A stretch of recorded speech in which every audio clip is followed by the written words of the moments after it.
Well, here we are, friends. We're just getting ready here, and this is kind of scary for me. The first trip to a studio of this magnitude, but this is big time. I think he left some footage for you outside. Beautiful spot right down here on the Bay of Quinte.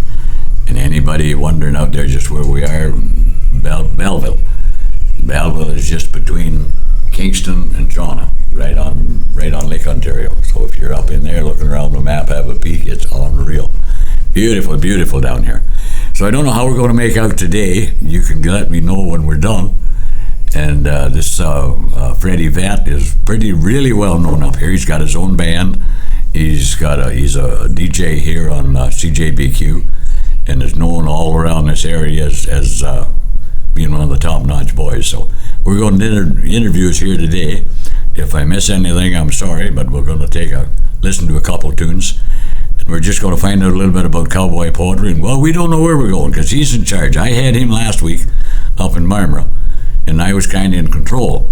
But this week he's in control. So in just a minute we'll get flying here, and we'll let him do the honors from here on in.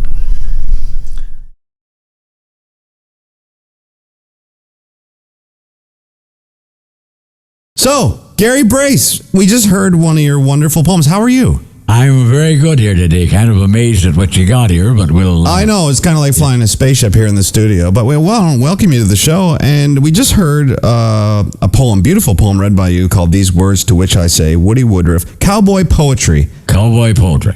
I'm fascinated by this. Now, you and I just met a few weeks ago in Marmara. Right. At the car show. At the car show. Right. And little did I know when we spoke then that you are a great narrator of cowboy poetry, storytelling. You write some poetry yourself. This is kind of neat.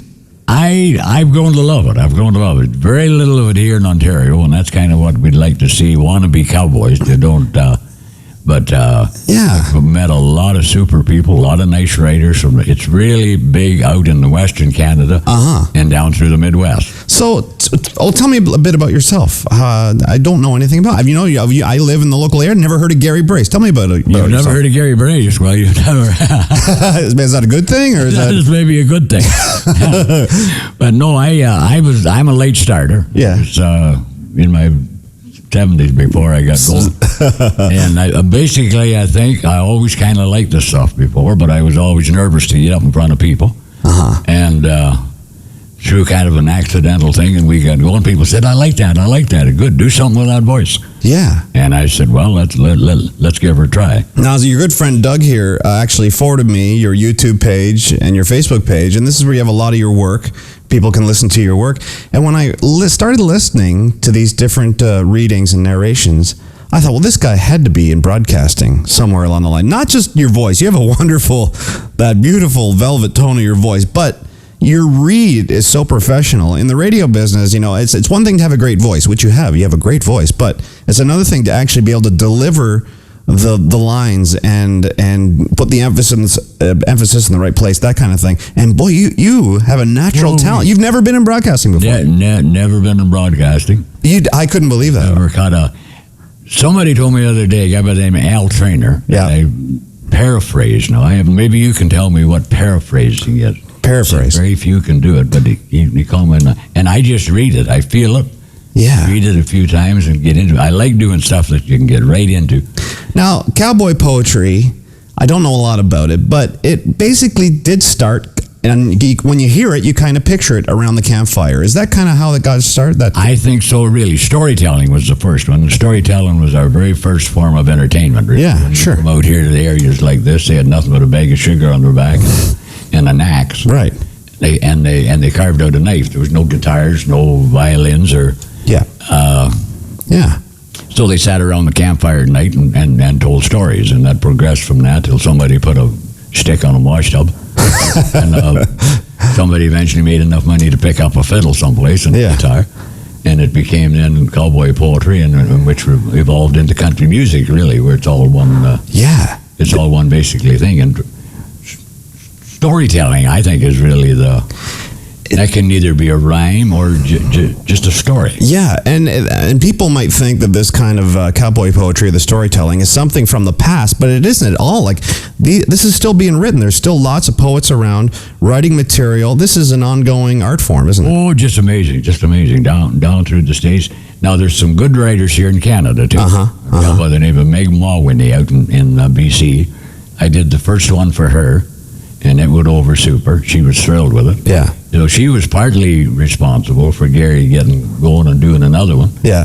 And she commented this voice, and I thought she was a little bit daft. You know, we listened to it. She gave me a lot of good sound advice. So there's some real good writers out there. So they're still creating this wonderful kind of poetry and storytelling, and it is kind of there's a theme though. It has that kind of rural theme, the cowboy theme. It is sort of that down home feel to all the writing, isn't it?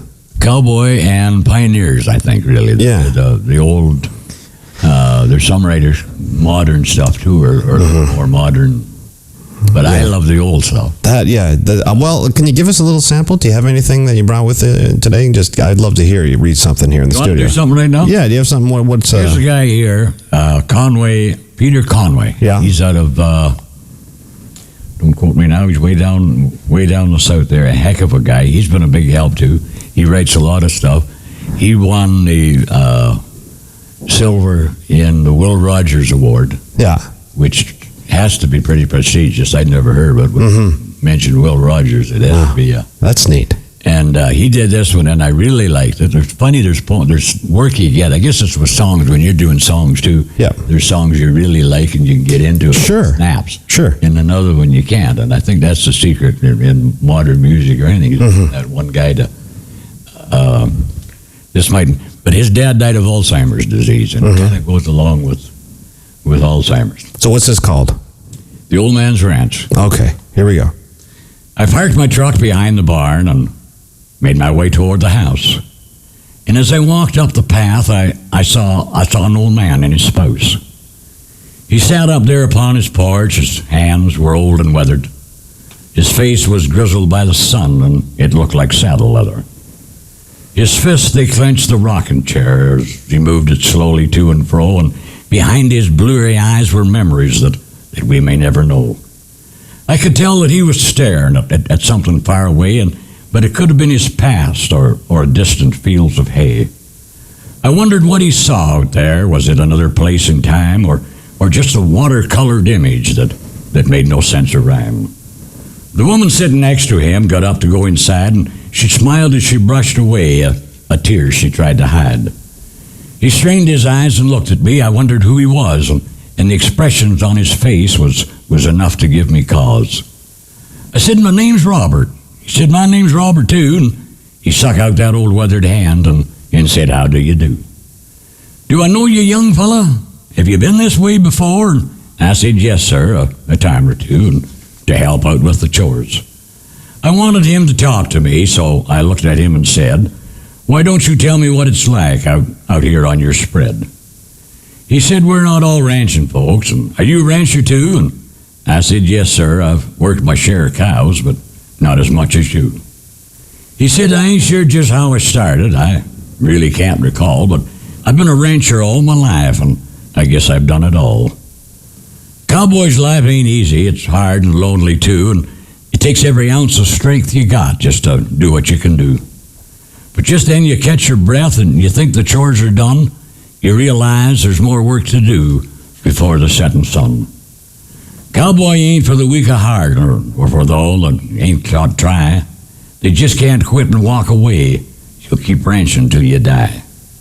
Did I mention I'm a rancher? Up here, that's what we do. And I said, "Yes, sir, you did, and I'm a rancher too.